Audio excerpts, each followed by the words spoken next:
After I lost my arm, I was focused on recovering physically. I have mentioned in previous videos that when I got home from the hospital, my primary focus was to be independent again.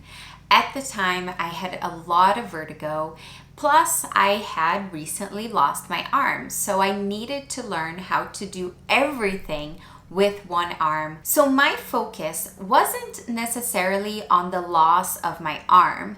Instead, it was on my recovery and getting back to my normal life. About 10 months later, that is when my loss started actually affecting my mental health. I became deeply sad about my situation and I decided to seek professional help. In my first therapy appointment, I couldn't really talk. I spent the entire hour crying because I felt so sad and miserable that I couldn't necessarily articulate my feelings into words. The counselor kindly recommended that I would go home and start writing. She said this would help me visualize my feelings and also why I was feeling a certain way. But most importantly, through writing, I could gain valuable insights that could be helpful in my personal healing process. So I started writing,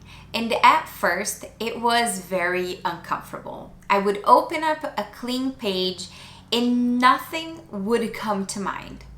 I even used some pre-made journal prompts to help me get going. Now, writing has become almost a daily practice for me.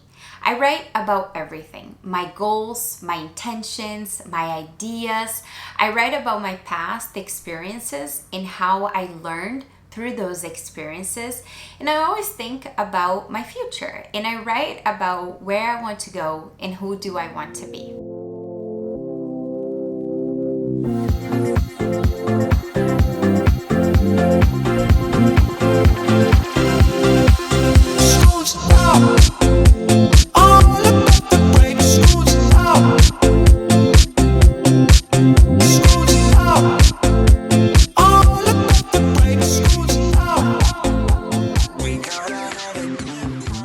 Metacognition is the ability to monitor your own thinking.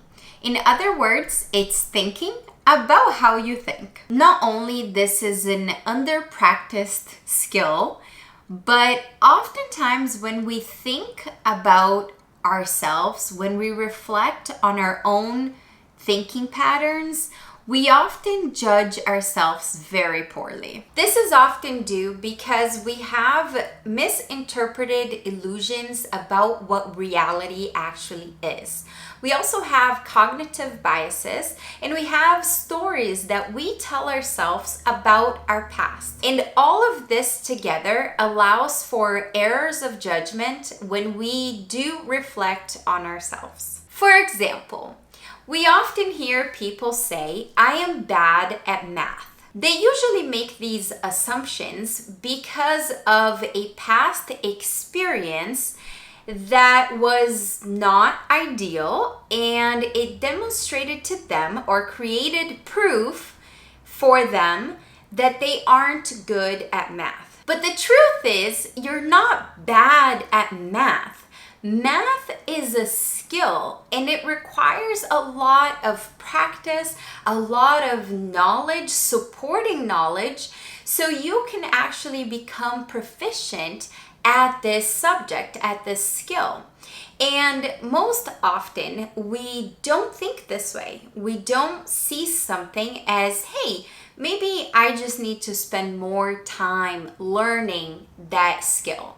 Instead, we automatically judge and we make assumptions about what we think is true based on a bad experience. But even making good and accurate judgment of ourselves is a skill that needs practice and it needs time to develop. When we think about journaling or writing, we can have personal biases against it. When you think about it through this scientific lens of metacognition, it can be a great way for you to map out your thinking process and therefore be able to understand yourself better. And this practice can also contribute to having a realistic reflection of who you are, as opposed to being either too overconfident, entitled, or being not confident enough or not feeling like you're worthy. To become an accurate judge of ourselves,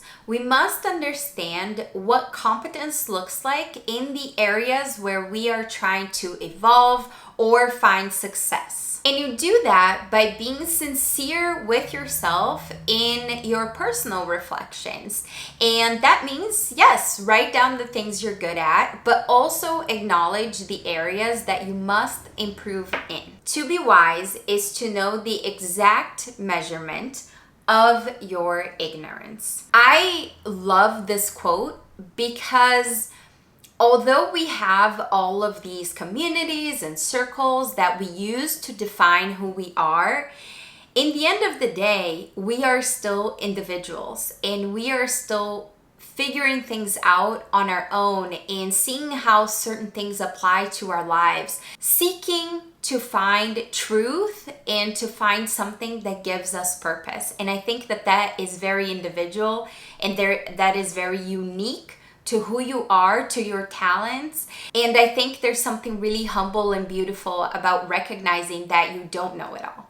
And that's okay. It's so critical for us to understand what is misleading us. Are you acting or saying certain things because you just want to fit in? Are you considering your personal biases or past experiences to judge if something is good or not? Or are you falling into the illusions or stories that you're telling yourself so you can validate certain things that are not necessarily true? We are so much more than a simple action. We're so complex that it takes a lot more to be able to accurately judge someone else, something else, and ourselves. I will end this video here, and I want to leave you with these questions so you can start your writing journey. If you are someone that went through a significant loss or are still dealing with a loss, I highly recommend writing because it will help you put things back into perspective. I would love to hear down in the comments if writing is something that you found it's positive, negative, it has contributed or not to your personal growth, your self-love journey.